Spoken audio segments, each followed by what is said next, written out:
Assalamualaikum warahmatullahi wabarakatuh. Perkenalkan, nama saya Dea Dewi Kurnia dari Prodi Statistika Fakultas MIPA Universitas Maulaman Angkatan 2020.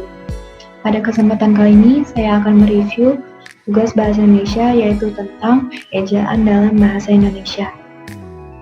Kaidah ejaan adalah keseluruhan peraturan yang melambangkan bunyi ujaran, penataan kata meliputi pemisahan dan penggabungan kata, penulisan atau tata kata secara rinci termasuk unsur kebahasaan, serapan, huruf, dan tanda baca. Aspek ejaan dibagi menjadi 3 macam. Yang pertama, fonologis, yang kedua, morfologis, yang ketiga, sintaksis. Sejarah ejaan bahasa Indonesia. Ejaan yang pernah ada dalam bahasa Indonesia yang pertama, ejaan Van of Huygens. Yang kedua, ejaan Republik atau ejaan Suwandi. Yang ketiga, ejaan Windu atau Melayu Indonesia. Yang keempat, ejaan bahasa Indonesia yang disempurnakan. Adapun faktor yang menjadi penyebab bahasa Melayu diangkat menjadi bahasa Indonesia, yaitu sebagai berikut. Yang pertama, bahasa Melayu sudah merupakan lingua franca di Indonesia, bahasa perhubungan, dan bahasa perdagangan.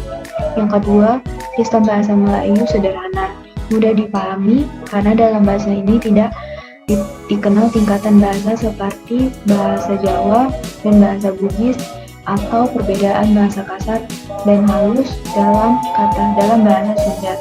Yang ketiga, suku Jawa, Sunda, dan suku-suku yang lain dengan sukarela menerima bahasa Melayu menjadi bahasa sebagai bahasa nasional.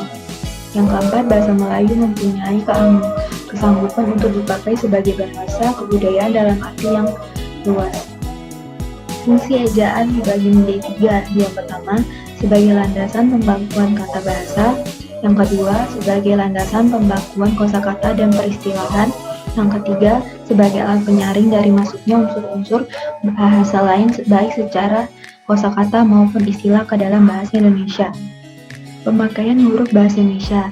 Yang pertama, ada abjad. IED menggunakan 26 huruf dan setiap huruf melambangkan fonem tertentu. Kedua 26 huruf ini dapat digolongkan ke dalam 2 bagian, yaitu huruf vokal dan konsonan. Yang pertama ada huruf vokal. Huruf yang melambangkan vokal dalam bahasa Indonesia terdiri atas huruf A, E, I, O, dan U. Yang kedua ada huruf diftong. Di dalam bahasa Indonesia terdapat 4 diftong yang dilambangkan dengan gabungan huruf vokal A, I, A, U, E, I, dan O, I. Selanjutnya ada huruf konsonan. Ada 21 huruf konsonan yang terdiri dari B, C, D, F, H, I, J, dan seterusnya. Gabungan huruf konsonan K, H, N, G, N, Y, dan S, Y masing-masing melambangkan satu bunyi konsonan. Selanjutnya ada penulisan huruf ejaan. Yang pertama, huruf kapital.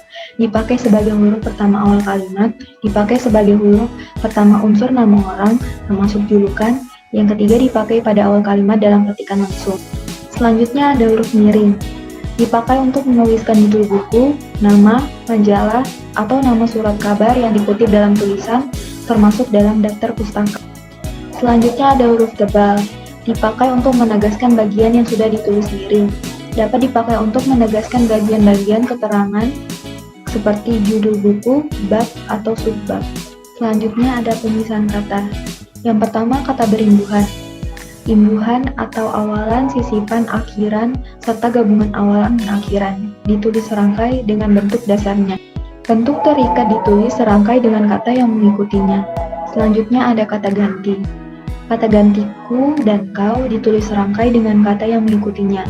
Sedangkan ku, mu, dan nya ditulis serangkai dengan kata yang mengikuti pendahulunya. Misalnya, contoh pertama, rumah itu telah kujual. Yang kedua, rumahnya sedang diperbaiki. Selanjutnya, ada kata ulang. Bentuk ulang ditulis dengan menggunakan tanda hubung di antara unsur-unsurnya. Contoh, mondar-mandir, lauk-pauk, bolak-balik. Sekian review materi dari saya. Kurang lebihnya mohon dimaafkan. Wassalamualaikum warahmatullahi wabarakatuh.